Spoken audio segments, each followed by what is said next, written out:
Alright, everyone. Today, we're talking about a super expensive royal pearl. The princess found it like a detective and gave it to her runner, who took it to the tribe. The princess waited so long, she was molding, she fed the royal pearl to the gold guzzler, which started wriggling non-stop. Tons of royal pearls gushed out, splashing into the water.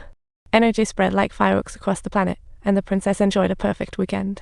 Suddenly, strange noises erupted in the sky.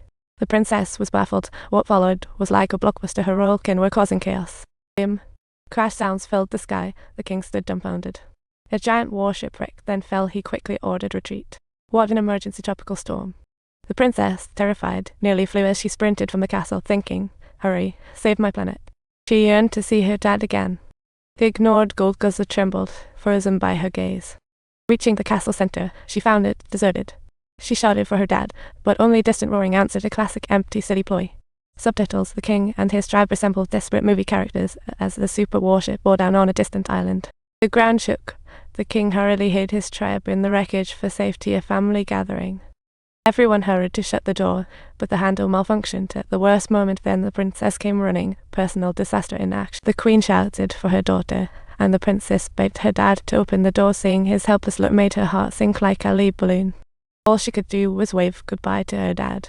The queen and tribe members looked hopeless, and in the distance, a loud crash echoed. She silently wished her father. In her last moment, the pearl princess released all her energy into a singular blast, ripping through time and space right into the bad boys. The survivors drifted in space for years before the pearl people found their half-wrecked ship, a true space survival tale. They had time to study, so the pearl people drew from databases like diving into a sea of knowledge. After some hard work, they discovered countless species in the universe, including humans.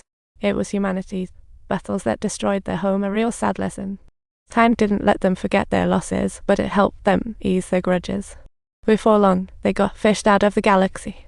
Years later, the scrap ship reached the spaceship recycling base, Alpha Space Station, the city of 1,000 stars, resembling a cosmic reunion. For centuries, countless species shared knowledge and wisdom here, while the pearl people quietly lived in Alpha, eavesdropping like good little. They observed and learned till they had enough knowledge and materials to build their ship, like a cosmic DIY store. But they lacked two items, the gold guzzler and the soul royal pearl.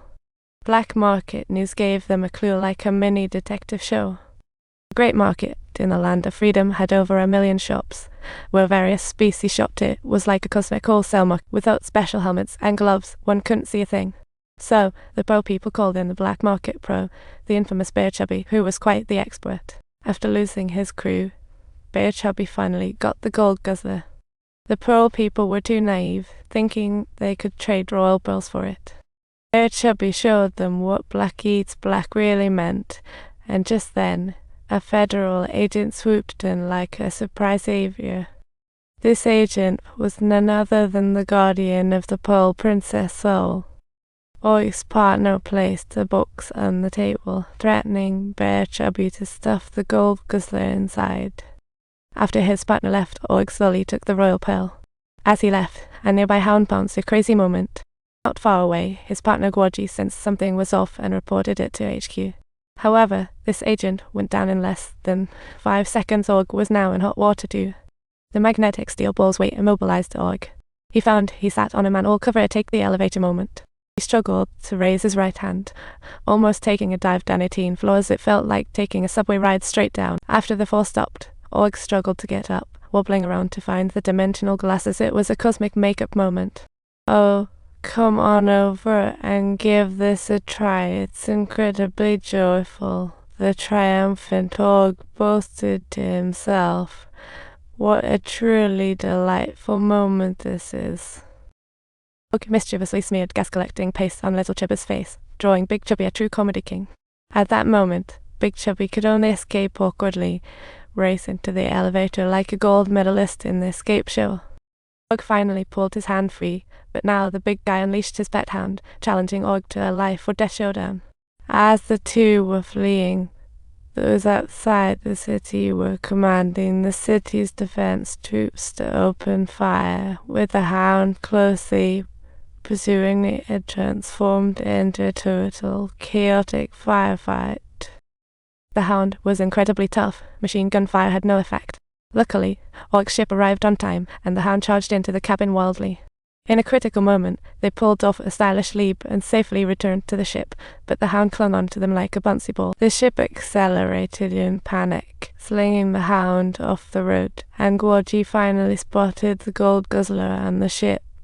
As the girl poured diamonds into its mouth, it was pure magic. Countless diamonds fell like rain, and this girl turned out to be the last conversion beast in the universe. What a lucky find. She was the Pearl People's sacred beast and the princess' devoted friend, until 30 years after their tribe's fall, when humans captured her. All records of the Pearl People vanished, and just then the commander noticed something wrong at the City of 1,000-Star Space Station. The elite soldiers sent out. When she entered the conference room to discuss strategies, Pearl People stormed in, zapping everyone in 10 seconds. What a workplace nightmare. They used gadgets to take the commander away, especially eyeing her gold guzzler, but guess what? The gold guzzler was in Gwaji's hands. A true game of super. Orc's backup is triggered. The robot transforms, cuts the film. A flawless escape. Agent Orc escaped safely, saved everyone. Gwaji found the Pearl People, told him the fastest route. What a fabulous adventure. Then, a high-speed poker chase ensued. This scene was definitely a classic kill in sci-fi pop, but it was too late. The Pearl People had reached their ship, starting it up and zooming off while Orc aimed to blow them up with missiles. What a crazy scene. However, the Pearl tribe split into small ships, missiles lost targets, and they fled into the City of 1,000 Stars Forbidden Zone, cutting the signal. What a happy ending.